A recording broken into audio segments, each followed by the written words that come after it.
This was rather like listening to Mary at the earlier meeting when we did all our work in process, and she said, now can we get down to substance? Right.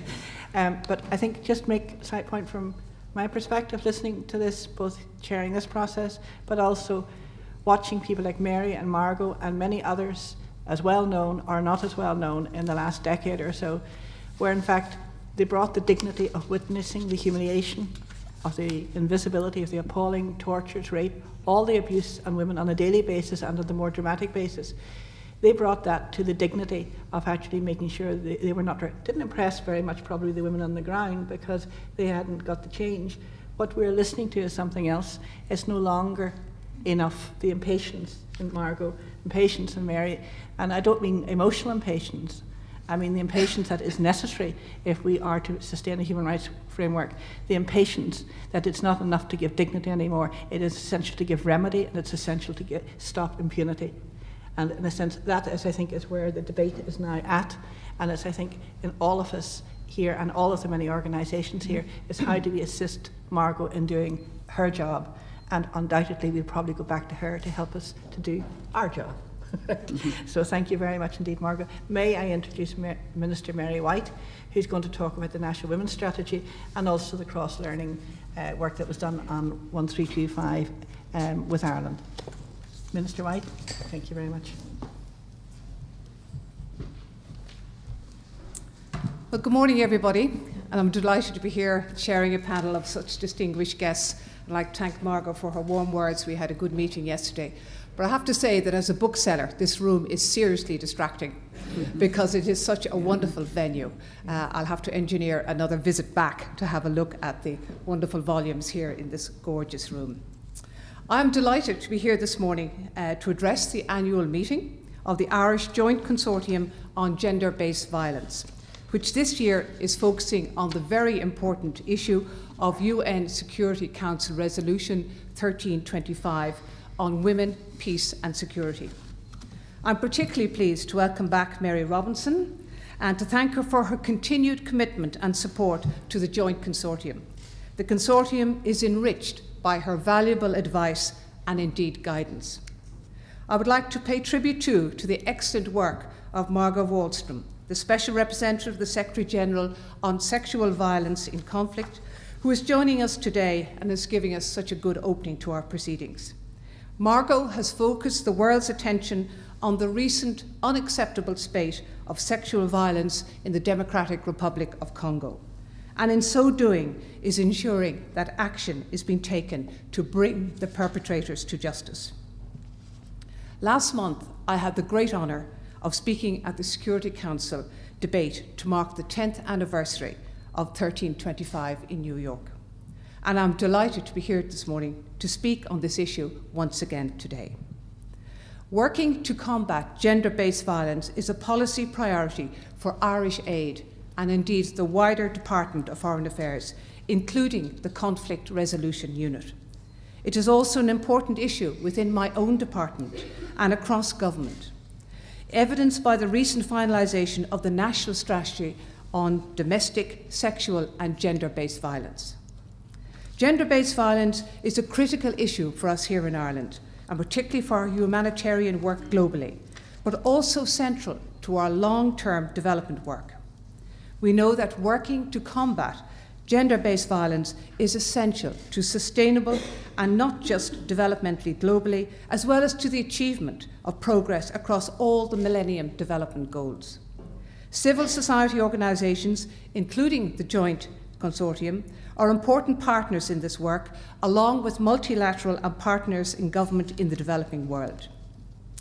Ireland's 10-year National Women's Strategy, the implementation of which is overseen by my own department, sets out commitments to the women of Ireland, and also in relation to equalising socio-economic opportunities, ensuring their well-being, and engaging women across active society. And I know, Susan, you're going to be very glad to hear that very shortly I'll be putting forward initiatives to advance women in politics, and not before time.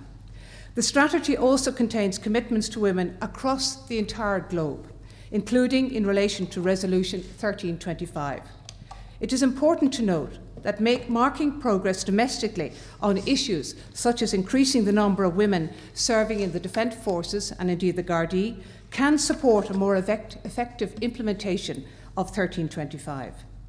I think today's events reflects the shared commitment of all members of the consortium and indeed members of the panel and other guests to addressing the outrage, and I repeat that word, the outrage of gender-based violence. During the 6 years of its existence, the consortium has provided its members, including Irish Aid and the Defence Forces, with a valuable voice and space to share learning and expertise. And I think this collaboration is unique in that it brings together very diverse organisations who share a common purpose: to address gender-based violence in all of its forms. Ireland has been very active on Resolution 1325 and has long been reflecting the spirit of the resolution in its external actions. In order to formalise this commitment, the Department of Foreign Affairs is working closely with other government departments, the Defence Forces, as well as members of civil society and academia towards the development of an effective national action plan, and we plan to launch that early next year. I'd like to take this opportunity today to acknowledge the very important role of the joint consortium and how it has played in supporting the development of Ireland's National Action Plan through their engagement with the consultative group. Today's events focus specifically on the monitoring and evaluation of the National Action Plan on 1325. In my own department, we have put in place a very effective monitoring mechanism for the National Women's Strategy, which involves collaboration with all the key stakeholders. The Monitoring Committee meets twice a year, reports annually to government, and includes the social partners, which I believe is crucial in its dialogue. In the course of the drafting of 1325 National Action Plan, it might be useful if the monitoring and evaluation framework development for the NAP takes account of the approach of the National Women's Strategy. As you may be aware, Ireland launched a cross-learning initiative on 1325 in 2009. And last month, I had the honour to present the findings of this initiative to the head of UN Women Under Secretary General Michelle Bachelet. This innovative initiative involved participants from Timor-Leste and also Liberia, Ireland and Northern Ireland, and was designed to draw upon the experiences of those directly affected by conflict. And I have to say, when I was in New York, I was very moved to hear the women of Liberia and indeed Timor-Leste outlining their concerns and what happened to them during periods of intense conflict. And I think they were able to bring that personal experience not just to me, but to a wider audience on that most critical issue facing women and girls in post-conflict settings. One important issue highlighted throughout the cross-learning initiative was the urgent need to fight against the culture of impunity in relation to sexual violence. And to let perpetrators of sexual violence roam free is to tell their victims that the world is not listening. But we must listen, and of course we must act. Effective mechanisms must be put in place to bring those perpetrators to justice and to send a very clear message that such acts will no longer be tolerated. Crimes of a sexual nature must not be included in amnesties. Impunity must no longer be allowed to flourish. Another central idea arising from the cross-learning initiative was the need to engage with men. Women, peace and security is not just a women's issue. In order to achieve true gender equality, men and women must work side by side. Given the patriarchal nature of many societies, men can and should become positive role models for younger boys. Peace is not sustainable, nor can it be sustained without the support and inclusion of all members of society, women and men. And can I say here that societies must engage with the 50% of their population.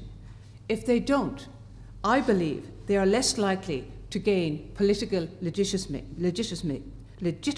that's a hard word to say this morning, social cohesion, and of course, economic growth, which leads to peaceful countries and peaceful communities. Recent events, as Margot has outlined in the Democratic Republic of Congo, highlight that much more remains to be done. The protection of women and girls from sexual violence in armed conflict, as well as their participation in conflict resolution and post-conflict peace building, is integral to the maintenance of international peace and security. I want to finish this morning by commending all of the members of the consortium and of your continuing commitment to working as individual organisations and indeed jointly to protect the rights of those living in vulnerable circumstances and to ensure their voices are heard.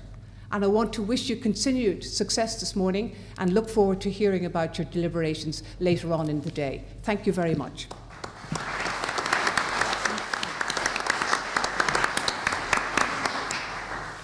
Thank you, Minister. I know that you have to leave now for another engagement, but I'd like to thank you because I think in your address you gave and brought out, I think, a problem which can be turned into an opportunity of how we engage with domestic strategies on development on women, how to change the position of women in our society, and the strategies that have been developed by government with the international best practice that's coming out of the UN 1325.